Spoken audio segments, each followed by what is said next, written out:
Assalamu alaikum. So yesterday, not yesterday, yeah, the day before yesterday, we were talking about geometry design of parking. Before that, we completed the parking studies, and for geometry design, we have discussed the dimensions for the on-street parking. So I gave the dimensions for the according to Bahraini standards as well as the American standards. Today we will start the discussion about off-street parking facilities, okay, or surface car parks. This is another note, another name given for off-street parking, surface car parks or surface lots.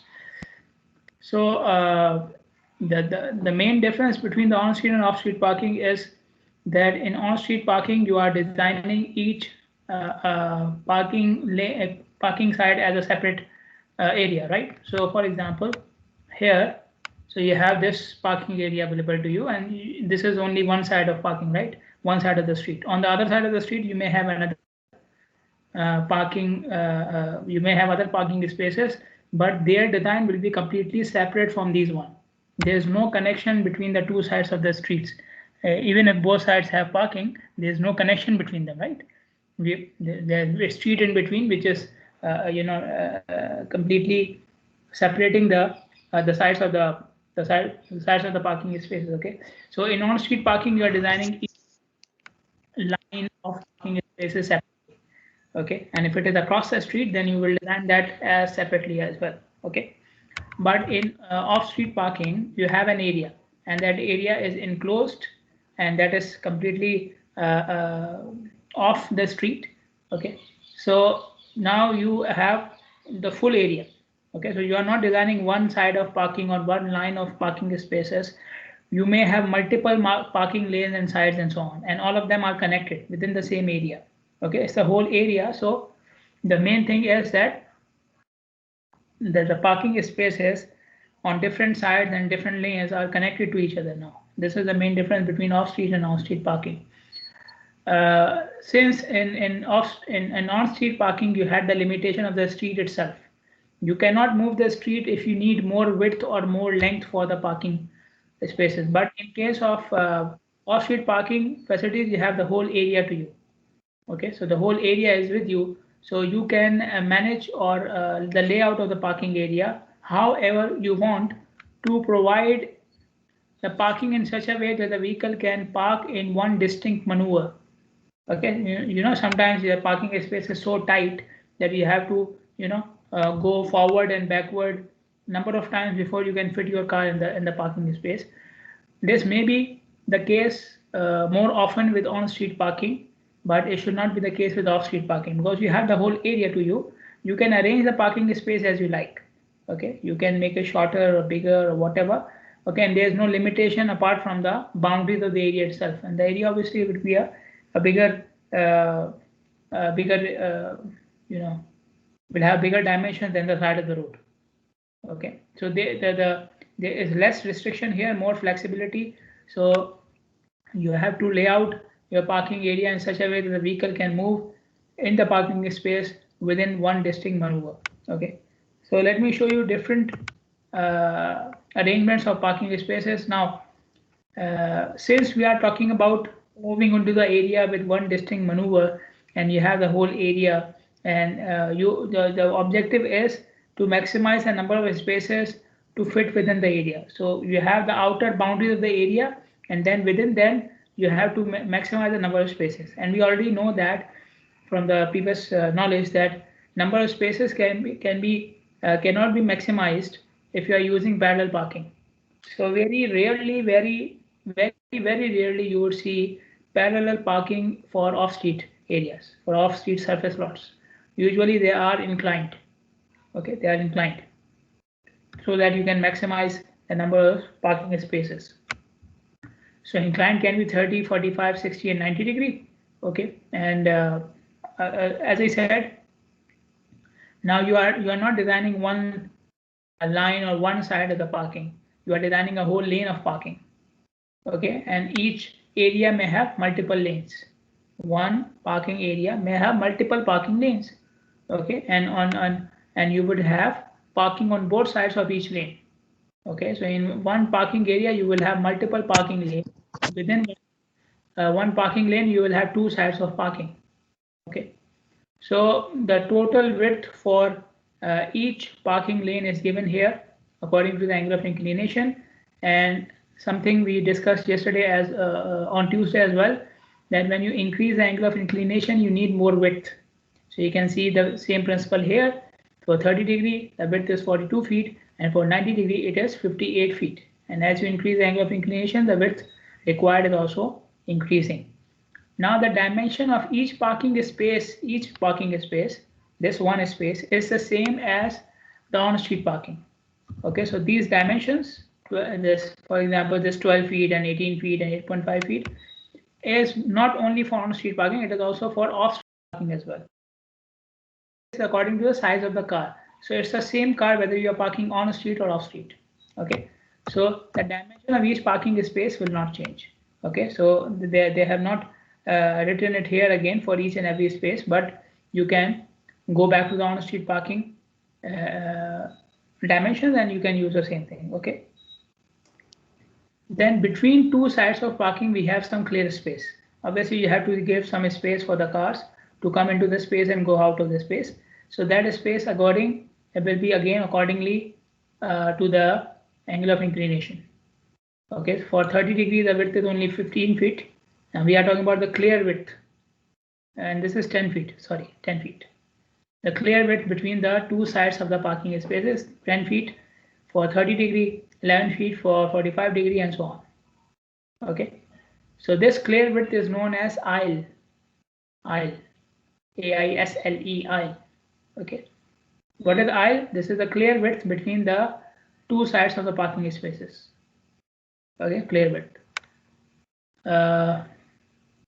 Now one more thing you can see in all these figures, in scenario,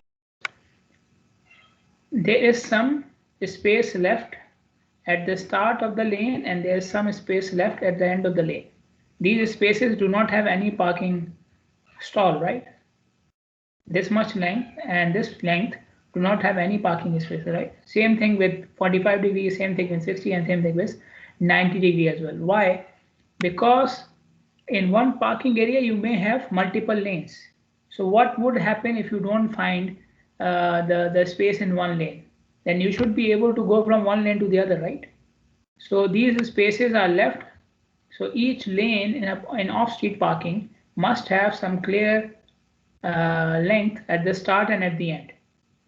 Okay, clear, I mean without any parking spaces, so that if you want to go from one lane to the other you can do that. Let me see this one. Now this is a parking area.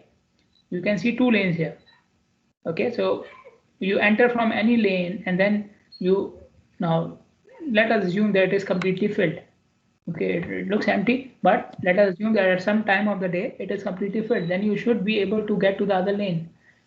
Okay, so how would you go to the other lane if I did not leave a space for you? Okay, so we need some space at the end and the start of each parking lane to allow the movement of vehicles within the parking area. Okay, but even from the entry to the parking lane and from the entry from the parking lane to the exit, we need the space. Okay, so there is some clear length at the start and end of each lane to allow for the circulation of vehicles within the lanes. Okay. Now within off-street parking, we have a design which is known as herringbone design. Herringbone. Okay, this is the word. Now herringbone design is considered as the most efficient design. Why? Efficient in terms of number of spaces as well as facilitation of the driver to come into the parking space. Okay. So first of all, let me clarify. If you are giving parallel parking or 90-degree parking, it is slightly more difficult than other angles of parking. Parallel and 90 degree. It is comparatively difficult than other angles of parking. Okay, 30, 60, and 45 comparatively easier than 90 and parallel. Okay, why? Because obviously you have to align the vehicle completely. Like inclined, you have more flexibility. Okay, it is easier to go into an inclined space as compared to a 90-degree or a parallel space. Okay, and believe me when I tell you about this, because I'm not good at parking. I'm confessing it in front of you that I'm not good at parking. Okay, so whenever you should go to some place, okay, and you see, or you come to the campus and you see a small car not parked, you can assume that it's mine. Okay, so I'm not good at parking. But even for me, people like me, inclined parking is easier as compared to 90 or parallel. Okay, because with parallel, you have to align with the curve completely, and 90, you have to change your direction completely, right? You are going in this way, and then you have to make your car perpendicular, okay, to your direction of flow. So that becomes slightly difficult. Okay, so we have taken an angle for the most efficient design, herringbone design. We have taken an angle which is 45 degree. The 45 is exactly in the middle of parallel and 90, right? Parallel is 0, 90 is 90. So exactly in the middle you have 45 degree. Okay. So the width required for each lane of parking is 45 feet, and the aisle space is 11 feet. This is the same as this one. Okay, but what is a good thing about herringbone design is you can see here the overlapping of the cars from the different lanes. Okay. So you see this car. Okay, so this is in lane 2, let's say, and this is overlapping with this car, which is in lane 1. Okay, same thing with this car, it is overlapping with this one and this one. Okay, so one parking space is overlapped with the other lane as well as with its own lane. Okay, so you are reducing the wastage of a space. Normally in Bahrain, in most of the cases, you will find that one lane is completely separated from the other lane with a barrier. So you will find a barrier here. Okay, there will be a barrier here, so you cannot have any overlapping from one lane and the other lane. Okay, and because of the barrier, you have to leave some space between the cars in the same lane as well, on the same side as well. Okay, so the utilization of the space is left with the normal design. But herringbone design, without any barrier, you allow more overlapping, so you reduce the wastage of space. Okay, so this is the normal design. Okay, so instead of a barrier they have a line here, but still there's something. Okay, but it's already 90 degree, you may not feel it. Let me show you the herringbone design. See, this is herringbone design in practice, right? So you have this car. Okay, so part of this car is overlapping with this one, with this space, and part of it is overlapping with this space, and then this one is overlapping with the other two and this one. Okay, and so on. Okay, so why we consider herringbone design as the most efficient one? Because you are facilitating the driver with the ease of access into the parking area with the inclined angle, and also you are utilizing the space to the fullest extent. Okay, to the fullest potential. Now let us do okay, before that, you may have seen, you would have seen actually, that in most of the most of the shopping malls, they have multiple levels of parking. Even for as well, 5-star hotels or something, they have multiple levels of parking. Okay, so like I said, if you have a parking area, then the driver should be able to go from one lane to the other lane. Similarly, the driver should be able to go from one level to the other level as well. The driver should be able to go from one level to the other level as well. To allow this connection between different levels, we need access ramps. Okay, we have already discussed about ramps for highways, right? So ramp is providing you the connection from one level to the other. In case of highway, it was a bridge and a ground, or a ground or a tunnel. In case of parking garages, parking areas, it will be one level of parking and the other level of parking. Okay. Now, before I show you the recommended dimensions, keep one thing in mind. We are talking about parking spaces for cars.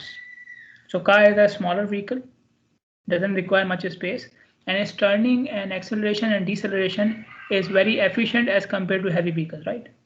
So car is more efficient, smaller in size, and in the parking areas, the speed of the car will be very low, right? In most of the times you will find you are looking for parking space whenever, and you are going from one level to the other. So your speed is normally 20-30 kilometers per hour, not more than that.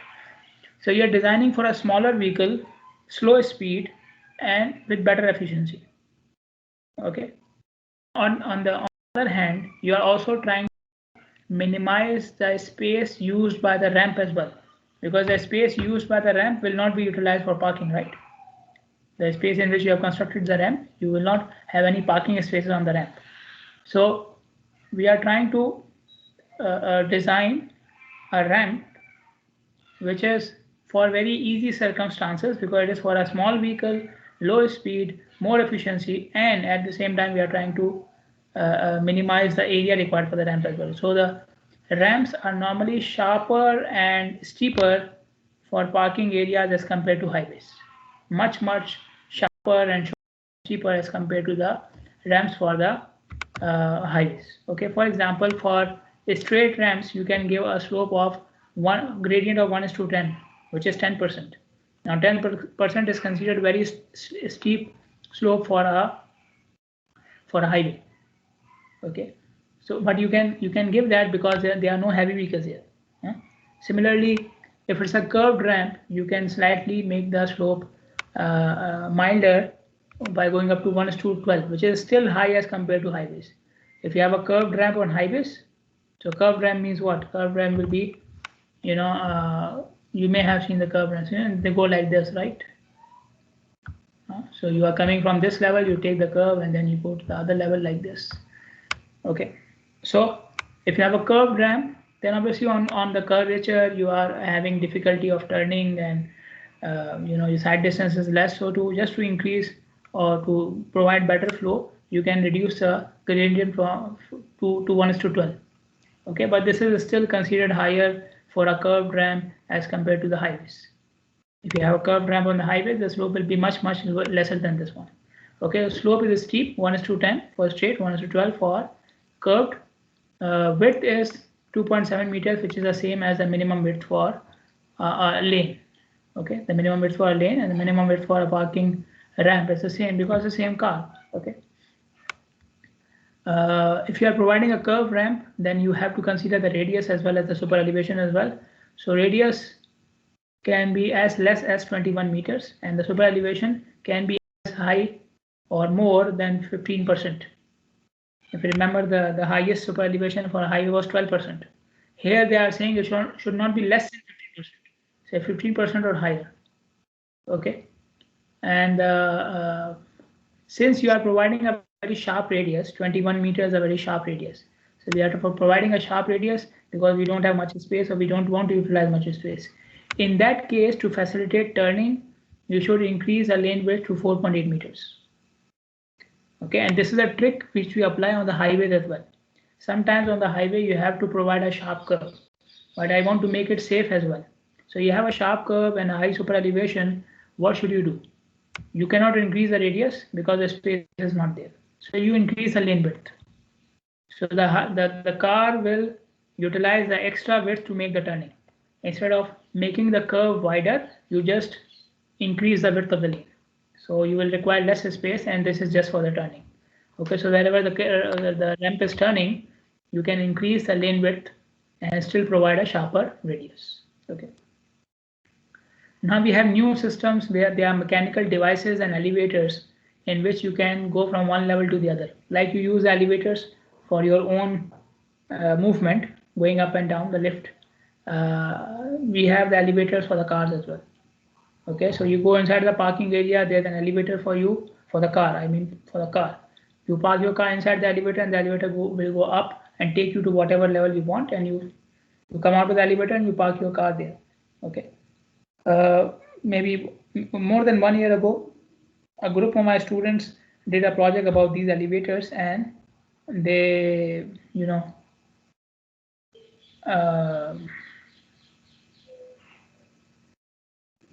so what they designed these elevators, the capacity of these elevators for the parking space in the campus. And at that time, they told me that there's only one company which is providing these type of elevators for Bahrain, and they did not find anywhere operational. They did not find these elevators anywhere operational in Bahrain. Okay, so if you know about a place where these elevators are being used, you can let me know. Okay. Then for off-street parking, there's one thing we have to consider, which is the size of the receiving area. Now, what is the receiving area?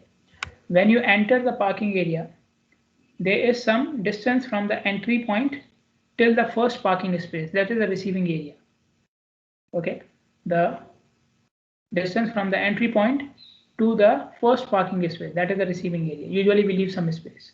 Okay, so you will enter, you will maybe drive few meters before you find the first parking space, because before you have the first parking space. Now, how much space we should leave between the receiving area and the first parking space, that will depend upon how much time the driver or the attendant needs to park in the space. Okay, so first of all, you have to consider whether it is owner parked or attendant parked. Owner parked, I told you, you take your car to the parking space directly. This is more efficient, right? You don't wait for anybody. Or you have attendant park like royalty. You come, just wait for the attendant. He will take your key and then you go away to your business, right? But attendant parking is usually less efficient because then you have to wait for the attendant. The attendant may not be free. He may be parking some other car, or there may not be enough number of attendants. So attendant parking is usually less efficient than owner parking. Okay. Then in that case, the receiving area should be larger. The space between the entry and the first parking space should be larger, so that if there's a queue of vehicles, if there's a line of vehicles, people are waiting for their turn to get inside, the queue should not extend beyond the entry point. We want to keep the queue within the receiving area. Okay, we don't want the cars to be waiting outside the entry point in the street. Then what is the point of having the off-street parking? You are still occupying the street. So the size of the receiving area should be increased as per the difficulty of finding the parking spaces. If you have more difficulty, then the size of the receiving area should be more. And I already gave the example of the owner parked or attendant parked. Let us do an example here. We want to design a parking lot. The parking lot has an area of 400 feet by 500 feet. We have to find a suitable layout for achieving one of the objectives. Okay, so we have two cases. Okay, the first case is provide maximum number of spaces. Don't consider anything else. How can I maximize the number of spaces within this area? Okay, second point, provide maximum number of spaces, but also facilitate traffic circulation by providing one-way flow on each aisle. Okay, so make sure that each aisle has one-way circulation and the traffic flow is done easily. Okay, still maximize the number of spaces, but also facilitate traffic flow, and one way of doing that is to make sure that drivers can go easily inside the parking space and come out of it easily. The second objective, right? The objective of providing easy access. Okay, ease of access. So let us take each one of these objectives one at a time. So the first objective is maximize number of spaces. Now maximum number of spaces will be achieved if you have 90-degree parking. You already know that. Okay, you already know that you can achieve maximum number of spaces if you have 90-degree parking. Now, 90-degree parking is this one. Okay. Now, obviously, one parking lane requires a width of 58 feet. So in this parking area, I will have multiple lanes of parking. Okay, 58 feet is just one parking lane. So in 500 feet or 400 feet, you can have multiple lanes. Okay, so I have to find out how many lanes I will have and how many spaces in each lane I will have. Okay, so I've decided I will provide 90 degrees. Okay, now for one more thing which I have to decide is I have two dimensions, right? 400 feet and 500 feet. Should I make the width along 400 feet or should I make the length along 400 feet? Okay, again, it will go back to the same issue. What will give me the maximum number of spaces? If I make the width along 400 feet, will it increase the number of spaces or the other way around? Okay, let me show it to you here as well. So you see, this is my parking area. Okay, so if I make this one, this dimension is 400 feet and this one along 500 feet. By 400 feet, I mean this one is along 400 feet dimension. This one is along 500 feet. So the car will be parked like this. Okay, or I can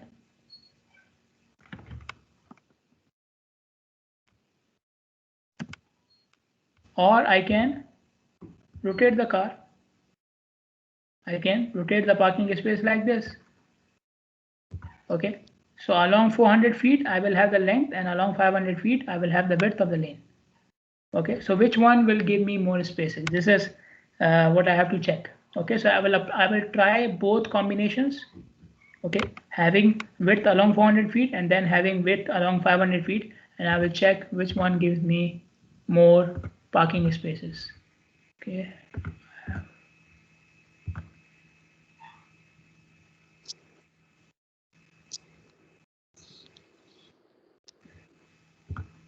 Okay.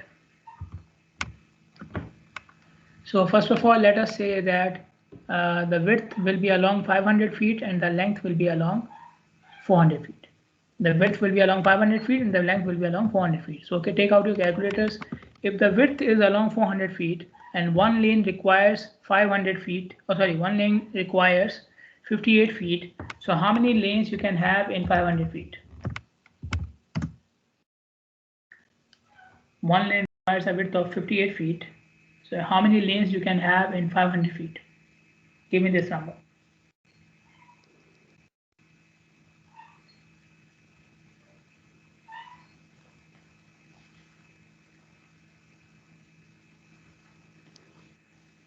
Yes, 558. How much? 8.6. Now 8.6 means what? 8 lanes. Right? Either you provide 8 lanes or 8 lanes or 9 lanes, right? 8.6 or 6.8. 6.8, right? Yeah, I think 6.8 is the correct one. 6.8, right? Somebody else can say.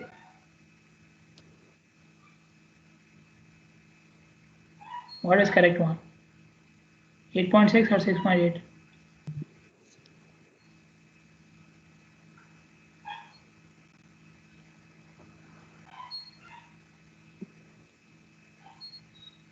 8.6. Okay. So either you, obviously 8.6 lanes is nothing, right? Either you provide 8 lanes or 9 lanes. You can provide 8 lanes because for 9 lanes you do not have enough space, right? The space is only 500 feet. In 500 feet, either you can have 8 lanes or 8.6 lanes. So we'll take 8 lanes, right? The answer is 8 lanes. In 500 feet, we can have 8 lanes if the width of the lane is along 500 feet. Okay. Now, one lane has an approximate length of 400 feet. Remember, the other dimension is 400 feet. So in 400 feet, how many spaces I can have? Okay, first of all, this is the equation to calculate number of spaces along for 90-degree angle. Number of spaces for 90-degree angle, which is L upon 8.5. So how much is L? Okay, so we are putting it like this. So L should be 400 feet. Now, but no, L will not be 400 feet. I will not make your life easy like this. L, for L, I told you, you need some empty spaces at the start and end of each lane to go from one lane to the other. So there are 8 lanes in the parking area. I need to facilitate the driver to go from one lane to the other. Okay, so I need to leave some space at the start of the 400 feet and the end of the 400 feet so that driver can move from one lane to the other. Okay, so I will not take 400 feet, I will take 400 and then I will leave 25 feet on each end.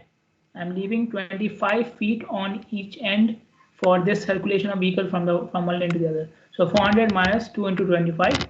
So it will be 350 feet. So the length is 350 feet. The available length to you is 350 feet. Now then you apply the equation of the number of spaces to 350 feet. So 350 divided by 8.5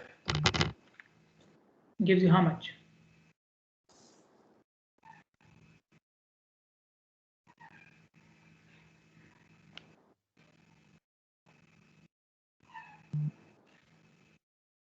Yes, how much will you have?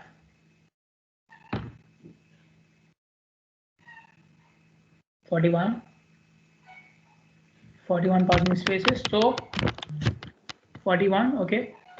So what you are saying is this side has 41 spaces. This side has 41 spaces, and in one lane I have 2 sides, right? One lane I have 2 sides. So I have 8 lanes. On each side of each lane I have 41 spaces, right?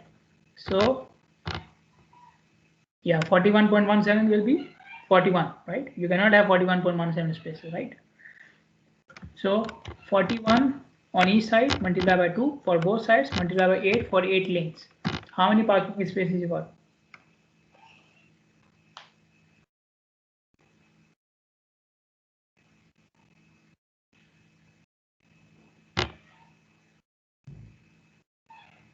How many parking spaces?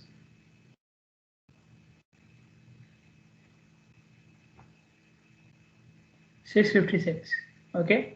So if you put width along 500 feet and length along 400 feet, you will have 656 spaces. Let us try the other combination and see if we can improve on this one or not. Okay. So the other combination is, now you have width along 400 feet. So 400 upon 58, because one lane requires 58 feet of width. So how much will be this?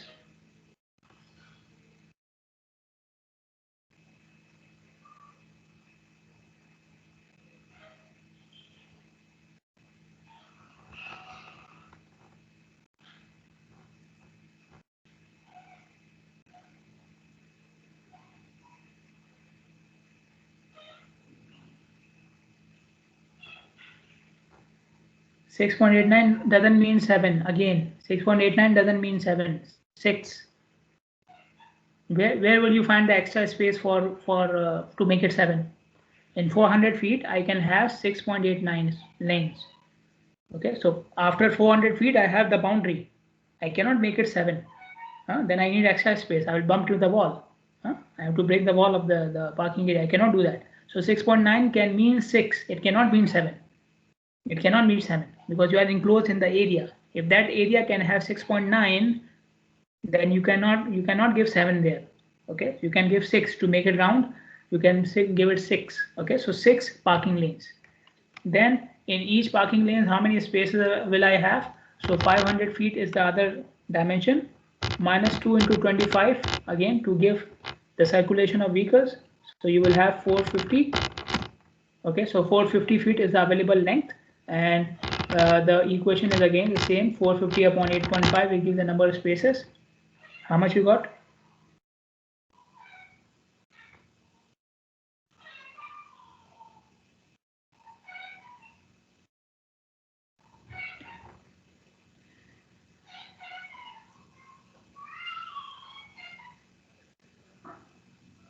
Yes, how many spaces?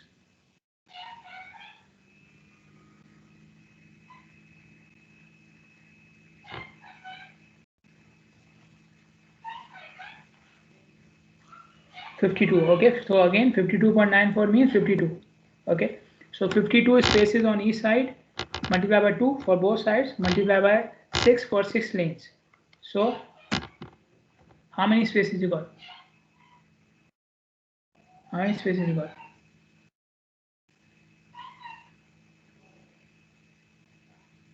624, which is less than what we got from the previous combination, right?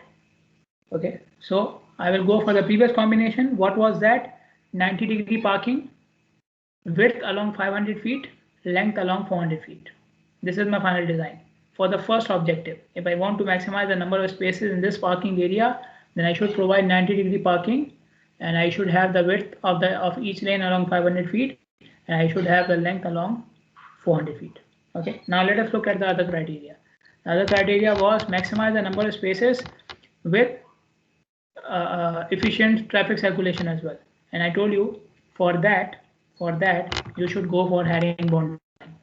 This is the main purpose of herringbone design, to maximize the use of space and at the same time facilitate the movement of traffic as well. Facilitate the movement of traffic. So if you go for herringbone design, then the width required for each lane is 45 feet. Okay, so instead of 58 it became 45. Okay, and to calculate the number of spaces along each for each side, you have this equation, and this equation we were deducting 6.7 from the length because this space was unutilized, right? But in herringbone design, this space is utilized by the overlapping, right? This was the main function of the overlapping, that you can utilize the space which is wasted because of the angle of inclination. Okay, so for herringbone design with 45, obviously herringbone means 45-degree angle. For herringbone design means 45-degree angle of the parking. So when you are applying herringbone design, you do not have to subtract 6.7. because this space is utilized by the cars which are overlapping with this space from both the sides. Okay, so when you go for herringbone design, the equation for 45-degree angle will be L upon 12, simple, L upon 12. Okay, again the question is, should I take width along 500 feet or 400 feet? Now I do not need to do the whole process again, because I've already seen in the previous case that when I provide the width along 500 feet, it gives me more spaces than the other way around. I know that from the previous calculation. I know that when width is along 500 feet, the number of spaces are more than having the width along 400 feet. So I will take directly the width along 500 feet in this case. Okay, so every time you do not have to perform all the trials. Okay, 58 is given. Is the width of each lane. It is given in the standards. Okay, standard width. Okay, so for herringbone design, it is 45 instead of 58. This is a constant. Okay, you look at the angle and then you have the width. Okay, it's given in the standards. 25 is, they did not justify it. 25 feet is not justified, so I'm assuming it is also a constant. So whenever you have to leave a space at the end and at the start of each parking lane, you will leave 25 feet. So for you, 25 feet is a constant for all the angles and 58 feet is a constant for 90 degree. If you want to know the constant for widths for other angles, then it is given. See, for 30 degree it will be 42, for 45 degree 48. If you are not going for herringbone design, if you are going for herringbone design, then it is 45 feet, it is given. Okay, so if you know the type of design, then you can see the width from here. But how much space you have to leave at the start and beginning, sorry, at the beginning and at the end of the lane for circulation of vehicles, you will take it as 25 irrespective of the angle. So 25 is same irrespective of the angle. But for the width of each lane, you have to look at the type of design you are doing. Okay, for herringbone design, it is 45 feet. Okay, I hope it is clear. Now, so I said, yeah, why we choose this type? Like why we like this type 85? Why 90 degrees? Because they said maximum number of spaces. Number of spaces become maximum for 90 degree parking. Okay. Okay. So now we are going for herringbone design, because in the second part they said maximum number of spaces, but also good flow of traffic. That will be achieved with herringbone design. Okay. So in herringbone design, one lane requires 45 feet. Okay, and the width will be along 500 feet. So 500 upon 45. How many spaces you? How many lanes you got? How many lanes you got?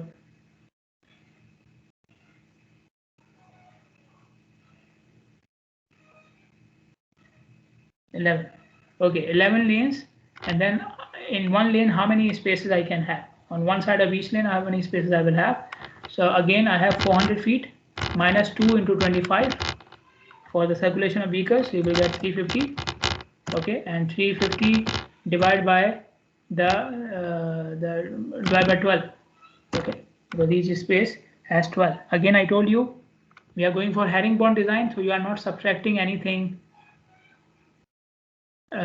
from this. Okay, you are not subtracting 6.7 from this, which is the case for normal 45 degree parking. Okay, so 21 spaces on each side of the lane, and then you have two sides, and then you have how many lanes? 11 lanes. So how many spaces you got? 29 on each side, and there are two sides, and then 11 lanes. How many spaces you got? 638.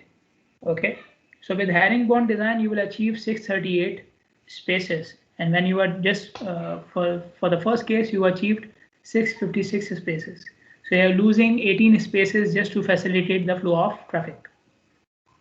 Okay, with herringbone design. Okay, got it? Now, if you have any questions, so this is the end of the topic. If you have any questions, you can ask me. Otherwise,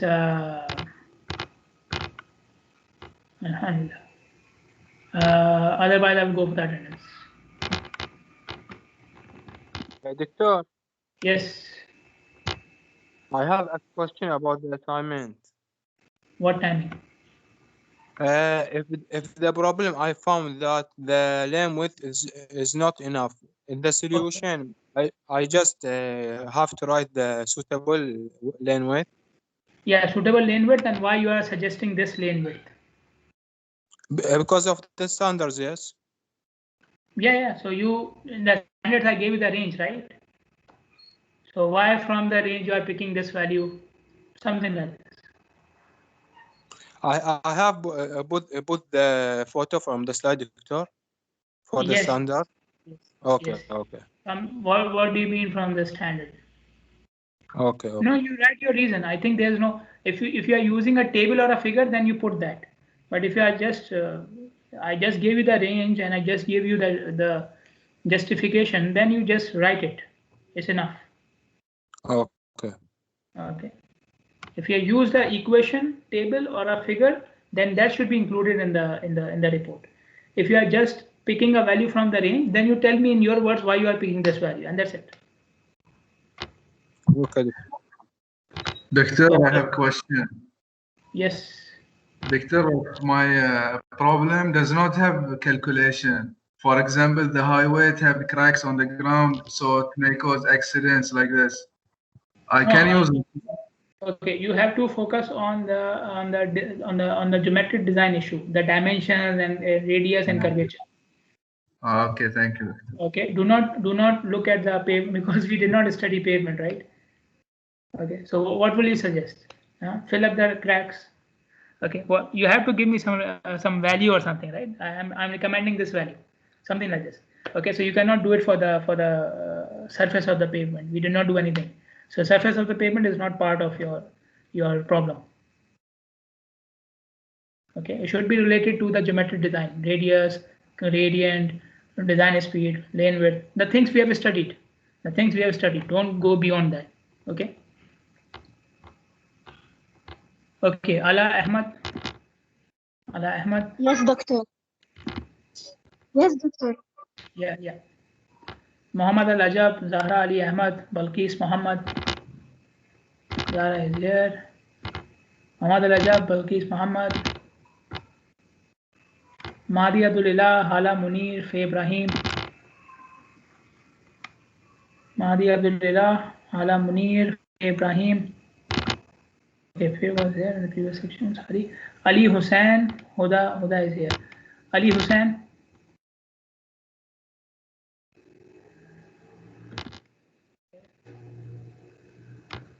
Umar is here. Manal Yasin, Muzun Faisal, Sara Khamis. Manal Yasin, Muzun Faisal, Sara Khamis.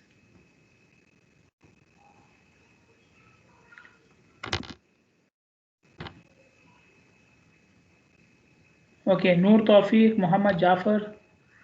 Noor Tawfiq is here. Muzun is here. Muhammad Jafar is here. Okay, fine. Noor Tawfiq, Muhammad Jafar, Muzun, and Wasan Rafiq. Did I leave anyone from this section? Everybody done from this section? Faisal, I marked you, right, Faisal? Doctor, I am from section 1. Okay, so everybody done from this section. I'm going for section 1. Section 1, Faisal is here, okay. Who else from section 1? People from section 1. Raise your hand or give me a message. People from section 1. Abir from section 1. Okay. Anybody else from section 1? Okay, done. Okay, have a nice weekend. See you guys on Sunday, inshallah. Assalamu alaikum.